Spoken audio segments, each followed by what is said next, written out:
Good morning, good afternoon, good evening to East Central Missouri and the world, and welcome to the James Strong Show podcast number 361. Thank you for joining us. Thank you for making us a part of your day. I appreciate it. This podcast was recorded on the morning of Sunday, May the 19th, from the James Strong Studio in Western St. Charles County. Topic of today's podcast: the world is crazy, so let's talk UFOs. Is that a double negative? Is that an oxymoron? Is that a contrary statement? Maybe. I was trying to think with all the baloney that went on this week from a political standpoint, from the news and everything else, that the world just seems to be more insane every day. And in comparison, when UFO talk is not as insane as some of the mainstream stories you see on the news, I think, you know what? Then let's just do that. Because there is something out there, and there's something worth talking about, in my opinion. So after I talk about some of the really crazy stuff that's going on in the world, we're going to just talk about some of the might be crazy stuff having to do with stuff flying in the sky that we have no idea what it's all about. First with the crazy stuff, okay? It seems like every time I look at a story, things get crazier and crazier all the time. Now, let me explain where I get these stories from. I don't get them from some super strange, super odd website that is not even mentionable. I mean, that you've never heard of. It's just made up stuff, okay? It's the Wall Street Journal, Newsweek, CNN, The Hill, some of the UK publications. These are the sources I get. The Atlantic. What else? Pretty mainstream publications like that. That's what I read. That's where I get this information. And some local papers too, from some of the bigger local papers that are available online: New York Times, LA Times, St. Louis Post-Dispatch, the San Diego Union Tribune, publications like that. Okay, not whack job stuff that is made up by some guy sitting in his mom's basement in his pea-stained underwear making stuff up. Okay, that's not where I'm getting this stuff from. But the stories are actually very strange. I stumbled upon one today from San Francisco, and it had to do with the money that they're putting out for the homeless. The homeless is a big problem in San Francisco. It's a big problem in a lot of places, especially out west, especially in San Francisco. And it's not that they're trying to house these people. It's not that they're trying to get them into drug rehab. It's not that they're just letting them sleep and defecate wherever they want. It's not that. There was a story out there that people were up in arms about until they peeled back the layers of the onion, and then they really went insane. The city of San Francisco spent $2 million over the last couple of years giving alcohol to the homeless. But that story was wrong. It wasn't $2 million. It was $5 million. $5 million. The city of San Francisco spent $5 million distributing free alcohol to the homeless. Who thinks this is a good idea? Well, it keeps them settled down. It keeps them so they don't break into the liquor stores, and so they don't. It's not like that's methadone for the heroin addicts. It's different. I mean, it's even. I would like to have a conversation with the individual who thought that was a good idea. It's insanity. I know there's a problem. I'm not sure how to fix the problem, but I certainly know it's not giving them a free happy hour at the tune of $5 million at the taxpayer's expense in a city that is impossible to live in because you can't afford it anyway, unless you're homeless. And then you get free booze. So let me get this straight. If you're a working class person in San Francisco, you can barely afford a place to live, and there's certainly no money left over for you to have a drink. because you spent it all on housing, and the taxes keep going up because of the people that are homeless and you're giving them booze. It's insanity, simply insanity. Insanity number 2, I read a story about Planet Fitness. Now, I will tell you that I went to the gym today for the first time in 2 months. I've not been to the gym in 2 months. I've had a problem with my foot. I've had a problem with my foot basically since last June, and it didn't get any better. It just kept getting worse and worse. It get a little better, but then a whole lot worse. So it was a 2 steps forward, 3 steps back. So a couple months ago, I said, you know what, let's just get this thing taken care of. I went to my sports medicine guy. He said it's plantar fasciitis, do this, that. I did that. It didn't help. He did an MRI and he found a tear. I have a tendon tear. So he put me in a boot for 4 weeks, and now I'm rehabbing from having my foot in a boot for 4 weeks, and I'm getting better slow but sure. I felt good enough to go to the gym today. So I went to the gym and things are looking better. I don't go to Planet Fitness. I go to Club Fitness. But Planet Fitness, I know folks that go there, they like it. Planet Fitness, like many gyms, rightfully so, in my opinion, they have it. They call it what they call a judge. We're a judge-free zone, and what they mean by that is they don't want. This is not Gold's Gym, okay?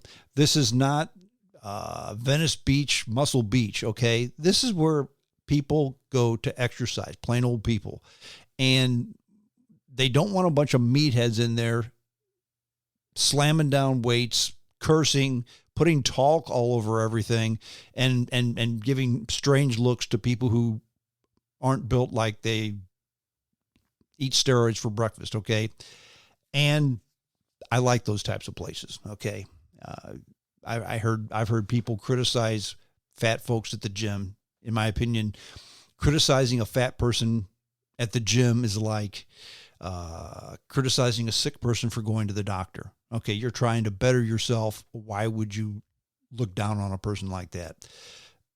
Planet Fitness does this. Club Fitness does this. So why is this insane? Because that is, to me, that's just common sense, practical thinking.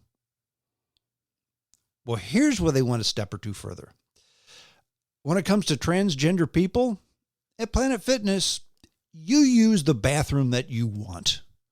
If you identify as a woman, but you were born as a man, it's okay to use the woman's bathroom. Well, there was a lady who saw a woman, quote unquote, shaving in the mirror in the woman's bathroom. So she took a picture of it and showed it to the people at Club Fitness. I'm sorry, at Planet Fitness. Well, the Planet Fitness people lost their mind and they booted her out of the gym because you're not allowed to take pictures in the bathroom. But if you're a man, you're allowed to spend time in the woman's locker room? Think about that. Planet Fitness says, look, if somebody identifies as a man or a woman, we're a judge-free zone, and we're not going to judge the way you are. So just go ahead and use the bathroom that you want. Well, Club Fitness is bleeding membership because there's a lot of primarily women who don't want men in their locker room, and I can understand why. Now, here's the really strange part about this. If you think that's odd, here's the really odd part about that. Planet Fitness says, look, we are a judgment-free zone. We're not going to judge anybody. You do what you think is best. So the question was raised. Well, what if you've got somebody who's just a man and looks like a man? It goes in the woman's bathroom. Their answer? Well, if in our opinion that happens, we'll just boot them and kick them out of the club. In other words, they're going to judge who can go into the bathroom or not. The people who say, if you're a man, you can't go in a woman's bathroom, that's being too judgmental. Leave that up to the people at Planet Fitness. They'll be the judge of that, okay? So the judge-free zone is judged. And that's the way things work. That's the way things are working in today's society. It seems odd. I mean, everybody judges. You've got to have rules, okay? I mean, once upon a time, can you imagine if you're a man, put yourself back into your adolescent days, okay? 13, 14, 15, 16 years old. What do you think would happen if your teacher said, hey, you know what? If You want to go ahead and get undressed in the girls' bathroom and the girls' locker room and watch all the 15, 16, 17-year-old girls walk around naked. You can do that because we're not going to judge you. How many boys would do that? You're listening to one, okay? But it's ridiculous. It's just ridiculous. We've just gone insane. We've gone off the rails. And if you think I'm wrong, look at this upcoming election, especially if you're in the state of Missouri. Now, I don't really consider myself a Republican, or I never really have. However, once upon a time, I said, look, I'm an independent. Just 99% of the people I vote for are Republican, and 99% of the way I think is Republican. So while I never raised my hand or wore an elephant on my lapel, I thought, ate, and breathed GOP for a long, long time. You could say I was a Reagan Republican. In fact, Reagan, when he came around, he was the one who convinced me, you know what? I mean, my family was always Democrat. So like my parents, I was always a Democrat. Democrats were pro-labor. GOP was pro-business. And then things changed. In fact, if you remember, Ronald Reagan, who also used to be a Democrat, made the famous statement, look, I didn't leave the Democratic Party. The Democratic Party left me. Well, in the spirit of Ronald Reagan, I didn't leave the Republican Party. The Republican Party has left me. And just the ads I see, the local ads here in Missouri, I mean, I haven't seen this ad, but the trophy wife told me. Some guy's running for, I think she said governor, secretary of state, I forget what it is. And the only thing he says about himself is he's on President Trump's legal team. What does that have to do with the job you're going to do for the people of the state of Missouri, okay? Mike Keyhole is running for election. I've seen for governor. I've seen his commercials. We're with President Trump. We're going to stop the illegal immigrants at the Texas border. That's not a Missouri thing. It's a U.S. thing. It's a Texas thing. Are you trying to keep the people from Arkansas from coming across the border? That has nothing to do with being the governor of Missouri. The guy's a knothead. He's just playing on emotions. Now, the biggest problem, in fact, to me, the number one problem in the state of Missouri, nobody is addressing. In fact, this is the number one problem in every state of the union. I don't know if some states are addressing this. I know of some that are. I can tell you the state of Missouri is not, and that has to do with the roads. We recently passed a road tax increase, which I was okay with. In the state of Missouri, it's a tax on a gallon of gasoline. Cars continue to use less gasoline because they get better fuel economy. So there's less and less tax every year. Well, they bumped up the tax a little bit. Not a ton, but a lot. We're still one of the lowest states as far as road tax goes, and on gasoline tax, okay? But here's the problem. Electric cars every year pick up a bigger share of the market. You've got electric cars, you've got hybrids that don't use much gas, and you've got EVs that use no gasoline. In the state of Missouri, EVs pay no road tax. Zero road tax, okay? Because they don't use gasoline. That's a big deal. And it's getting to the point in the state of Missouri, are they going to raise the road tax again? There needs to be a way to redo the way cars are taxed, the way we acquire the road tax. And to tax a gallon of gasoline is the wrong way to do it. I think, is it Oregon? Taxes you on the amount of miles that you drive. Doesn't matter what kind of car you have. If I drive 10,000 and you drive 20,000, congratulations, you pay twice the road tax because your car was on the road twice as often, okay? Makes sense. It's a fair tax. It's a fair way to tax. I would say that. Okay. I've heard no candidate, Republican or Democrat in the state of Missouri, even address that. Zero. Why wouldn't you address that? Even locally, our local state senator said, well, there's certain books that we shouldn't have in the library. So he took some books and burned them with a flamethrower. What an ass. What does that do? I'm going to go ahead and ban books and burn them with a flamethrower.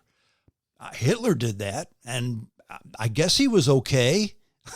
I mean, our politicians are just horrible. They're horrible. And for the upcoming election, we're going to have Biden or Trump. The last election, it was Biden or Trump. The one before that, it was Trump or Clinton. We've had nothing but war criminals, maniacs, and demented individuals running for president the last 3 elections. When's it going to come to an end? When are we going to get somebody who's actually qualified? I made this statement to a colleague of mine who knows my political bent. And I mentioned to him, look, the last president we had that was really presidential was Barack Obama. And they lost their mind. I can't believe you like Barack Obama. I said, I didn't say I liked him. In fact, I disagree with most of his policies. But you know what? When he was in front of a leader, he didn't make fun of him. And he didn't fall asleep. And he didn't not know what's going on. I mean, Trump and Biden, you want them? The world the world laughs at them. And they run our country. And we're going to have it for 4 more years. A best case scenario is one of them gets elected and he dies and the vice president's in charge. And I don't know who Trump's going to have as vice president, but you really want Kamala Harris as president? There's no happy ending to this scenario. And the way people think that others think, I'm continually getting bombarded on Facebook with sponsored ads. In other words, people are paying money to get me to donate to Joe Biden, Cori Bush, members of the squad. I have no idea why they think that I would support any of those people, but they're paying good money to Facebook to try to get me to give them money. I wouldn't give them a nickel, but they seem to think that I am. So it's odd. It's just very, very odd. Okay. And the world has just gone crazy. Climate change also. We're going crazy over climate change. They don't say global warming as often, and I'm glad, because now they're saying climate change. And the reason that they're not saying global warming anymore is, sure, things are getting warm, but global warming was associated with, especially out west, too little water. We're running out of water. We're not going to have enough water. And that was a big thing. Lake Mead in Nevada, the Hoover Dam, was at its lowest level ever. The Great Salt Lake was to a point where they said, if this keeps going the way it is, in 2.5 years, it's going to be so low that when the wind kicks up, all these dangerous chemicals that are sitting at the bottom of this lake are going to blow into Salt Lake City and poison everybody. California, we got to stop growing food here because we're running out of water. Well, the last 2 years, they've had lots of rain. Lake Mead is not back up to where it was, but it's certainly a whole lot higher than it was before. The Great Salt Lake is higher than it's been in many, many years. And there's a new lake in California, Lake Tulare, which once upon a time, Lake Tulare was the largest lake west of the Mississippi. And how big was it? Well, how big was it? Was it like 30 miles long and 5 miles wide, something like that? Maybe even a little bigger than that once upon a time. And in the 1850s, in fact, where is Lake Tulare? Look at the San Joaquin Valley. Fresno, California, which gets 10 inches of rain a year normally. It's in a dry area. But once upon a time, before the 1860s, Fresno, California was a lakefront town on Lake Tulare. But they found out how rich that land was, and they wanted all that water for more agriculture because the ground is just so fertile there and the weather is perfect that basically they drained Lake Tulare. They drained it and used the water for agriculture. And by the late 1800s, it was gone. Okay. And in its place was a lot of very fertile farmland. And it's not like they just wasted the water. They used it on agriculture. California is the breadbasket of the country. Okay. They didn't waste the water. They used it for agriculture. They used it to grow food and still do because there's a big water table down there. Last 2 years, California's gotten lots and lots of rain, and Lake Tulare has popped up again. But there's a problem. People have farms in Lake Tulare, and they've had farms and ranches in where Lake Tulare is now for, I don't know, well over 100 years. And they're saying, look, we're flooded. And the tree huggers are saying, no, you're not flooded. You just lived in a lake and the lake has come back. And these people have said, okay, forget about your ancient history books. This is a flooded property. I've had this farm here for 120 years and it's never flooded before. Now it has. So Lake Tulare is there. Now, is it a flood or is it a lake that's come back again? Well, it doesn't matter because it's not going to rain much in the summertime. They're going to drain the lake and it's just going to go back to being very fertile farmland again. But that's an insane controversy because first it was global warming and too much heat and all the lakes and rivers are going to dry up, especially back west. Now they're saying they're getting too much rain and it's unpredictable. It's flooding people out. California, the home of the most perfect, most beautiful weather, any place, complains more about the weather than we do here in the Midwest. That, my friends, is insanity. So now that we've talked about all the crazy stuff, let's talk about the stuff that's not so crazy. UFOs. And I saw a headline. In fact, I saw the headline and people sent me notices. Hey, Strong, did you see this? You need to take a look at this. And the headline was something, and I'm going to paraphrase here.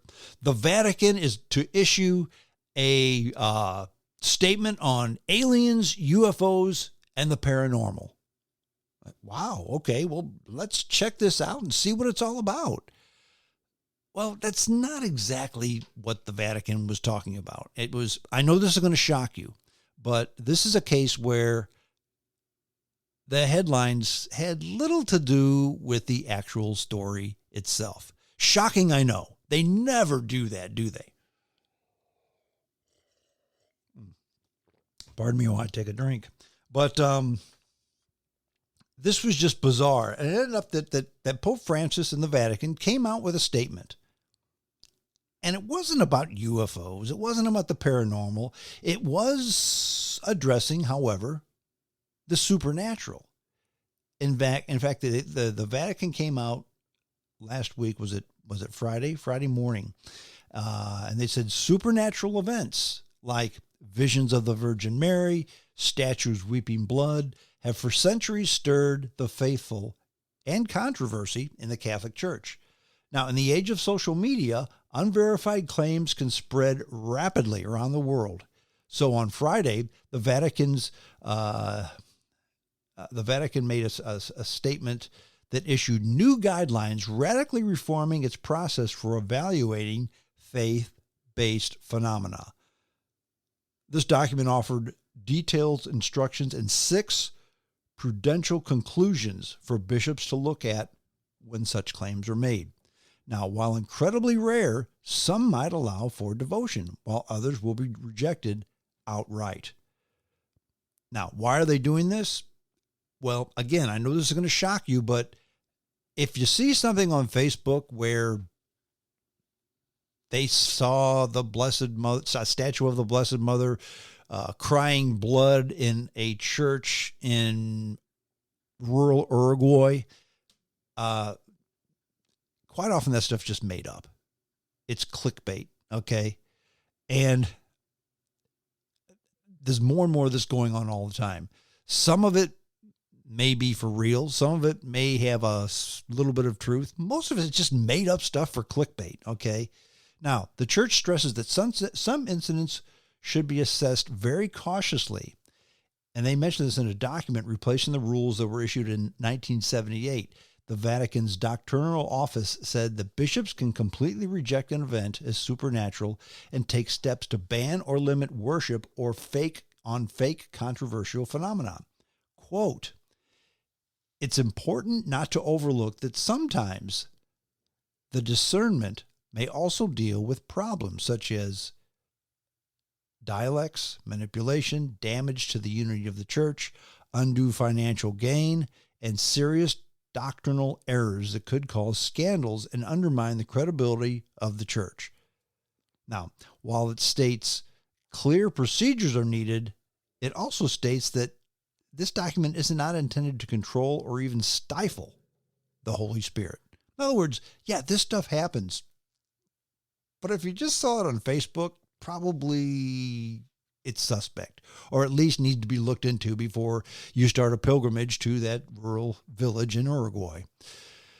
Approved earlier this month by Pope Francis, the most favorable of 6 outcomes would see the church issue a nihil obstat, and that's Latin, meaning a supernatural event would not be contrary to the faith, and the Catholics could express devotion to it. Now, while this is extremely rare, it would leave open the issue as to whether the Vatican would formally recognize a phenomena as supernatural, while allowing the pontiff to intervene in the process. But as a rule, the document states, potential conclusions do not include the possibility of declaring the phenomena under discernment of being of supernatural origin. That is, affirming with moral certainty that it originates from a decision willed by God in a direct way, meaning the church authorities will no longer declare whether a vision or a stigmata is divinely inspired. In other words, they're not going to say definitely yes, but there are going to be times, more often than not, where they're going to say definitely no. Although it acknowledges the rules issued in 1978 were no longer adequate, the document does not say what prompted them to be reviewed. However, Pope Francis has expressed skepticism about supernatural phenomenon, particularly more recent events, including the claims of repeated messages from the Virgin Mary to seers at the shrine of Medjugorje in Bosnia-Herzegovina. I remember when this was a big deal. Was it the 80s, I think? Now, the Holy Father says, I prefer the Madonna as mother, our mother, not a woman who's the head of a telegraphic office, who sends a message every day at a certain time, the Pope told reporters in 2017. Now, last year he told Italian broadcaster RAI that apparitions of Mary were not always real and that he liked to see her as pointing to Jesus rather than drawing attention to herself, which kind of makes sense. I don't think the Blessed Mother would say, notice me, notice me, notice me. It's all about me. However, he has made it clear that he is a devoted to older Marian apparitions approved by the church, such as Our Lady of Guadalupe, who believers say appeared to an indigenous man in Mexico back in 1531. That apparition did not appear on Facebook. Yeah, because there was no Facebook in 1531. Now, when confirmed by church authorities, divine signs can lead to a flourishing of the faith, as was in the case of purported apparitions of Mary in the French city of Lourdes and the Portuguese town of Fatima, both of which are incredibly popular pilgrimage destinations. Those are destinations where hundreds of thousands of people say, yeah, I saw it, okay? Not just somebody on Facebook with an AI photograph posted, okay? Now, other phenomena have nonetheless become sources of scandal. For instance, and this is a bizarre one, okay? There's an organization out there called the Army of Mary. And the founder of the Army of Mary all of a sudden declared herself, you know what? I'm going to go ahead and tell you all this now. I am the reincarnation of the Blessed Mother. The Vatican said, no, you're not. And she and everybody involved with that organization were excommunicated. Now, elsewhere in the Philippines, bishops glossed over a 1951 Vatican ruling that purported visions of Madonna at a Carmelite convent in Lipa, which was said to be accompanied by a shower of rose petals, has no sign of supernatural character or origin. And they get this, I think, from they talk to people, okay? If one person says, yeah, this happened, and I was there, and 25 people saw it, and they interview the 25 people, and they're saying, yeah, I don't know what the guy's talking about. It's probably made up. Now, it did come to the decision after the convent prioress confessed to having participated in a deception, and some of her nuns testified that they had seen deliveries of roses to the convent. That's what I'm talking about. Yep, we saw the Blessed Mother, and here came petals of roses. Yeah, some of the nuns said, yeah, there were petals of roses, but somebody delivered a bunch of roses to the monastery just a couple days ago. All right. And the nun said, yeah, we kind of made some of that stuff up. Notice me, notice me, notice me. So even Carmelite nuns have YouTube and Facebook pages and Instagram stuff, so they want to be noticed. Now, however, the bishops continue to suggest that the faithful are not the jury and still out on whether or not phenomenon are authentic or not. And that's according to a document made public last year by the Filipino Bishops' Conference. So again, the church is not going to say, yes, this has definitely happened. But the church can say, this definitely didn't happen, okay? If a bunch of roses are delivered to a monastery and then all of a sudden a bunch of petals appear on the floor, it probably wasn't from the great above. Our Lord or Blessed Mother probably did not send these rose petals down. It's probably a sham. So that's the story about the Vatican getting into the supernatural and the paranormal. And I have no idea where they got space aliens, okay? Unless they consider an apparition to be from space aliens. So that was number one. Number two, and this is new information. I'm sorry, it's newly released information concerning older, mostly dead people. But the people that it involves are not just your average Joe.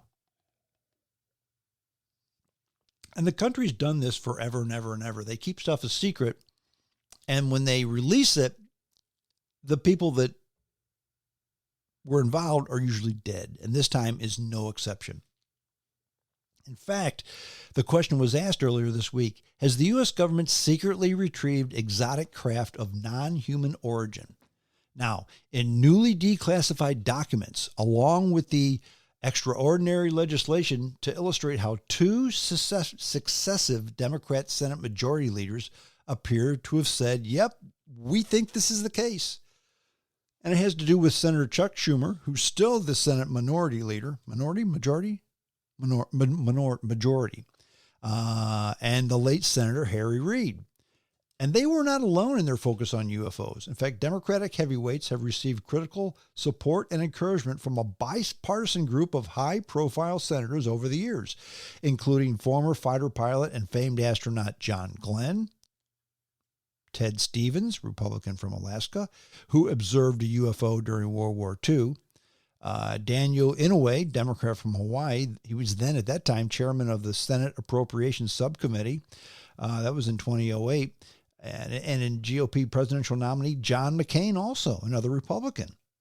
Now, Senate Intelligence Vice Chairman Marco Rubio and Kirsten Gillibrand and Joe Lieberman were three more senators who are involved in this. Two of the three are still alive. Lieberman just died, last month? In late 2011, for example, the top scientist at the Department of Homeland Security met with Joe Lieberman. He was then the chairman of the Senate Homeland Security and Governmental Affairs Committee, and Harry Reid, to discuss the establishment of an ultra-secret UFO program. This is a big deal, folks. This is not a new story, but it's just released. Now, and this was an article in The Hill, okay? Again, this is not some guy making up a story. This is in The Hill, which is in my opinion, a legitimate publication. Now, as outlined in remarkable... Excuse me. Just a pop-up on the computer. Where was I? Here we go. As outlined in remarkable detail, the newly released document, the intent of the proposed program was to gain access to and inventory UFO secrets under the investigation of the national laboratories, government organizations, and contractors. Now, from there, the program would engage in laboratory experimentation and scientific investigation to foster technology exploitation of the recovered materials. Now, in short, Harry Reid, Joe Lieberman were advocating with some sense of urgency for the establishment of a formal UFO reverse engineering program. These guys wanted this because they thought there was a need. Now, as startling as it may be, the notion that shadowy elements of the U.S. government and defense contractors secretly possess retrieved UFOs is treated as facts in these documents. Now, not just, maybe this is so and maybe it's not. No, these documents are saying, look, we've got this stuff. We now need a special committee or a special group to take a look at reverse engineering this stuff. Not if we get it, let's look at it. It's we've got it, let's look at it. Now, notably, the Harry Reid, Joe Lieberman backed proposal included an oral history initiative to review a pre-identified list of retired, previously high-placed government, armed services, contractor, and intelligence community individuals with knowledge of the location of advanced aerospace technology and biological samples. In other words, they're there. They just want the list accessible. Not does the list exist, but make the list that exists acceptable. It's a big deal. Now, even though the Department of Homeland Security's top scientist was advocating for an establishment of the UFO program and the very serious science involved with it, department leadership ultimately quashed the proposal in 2011. Now, more recently, Schumer and a bipartisan group of 5 other senators introduced extraordinary legislation alleging the existence of supernatural legacy programs and retrieve and seek to reverse engineer UFOs of non-human origin. Now, the eyebrow-raising comments on the Senate floor, Schumer said that the government had gathered a great deal of information about UFOs over many decades, but has refused to share it with the American people. Critically, according to Schumer, multiple credible sources have alleged that elements of the U.S. government have withheld UFO-related information from Congress illegally.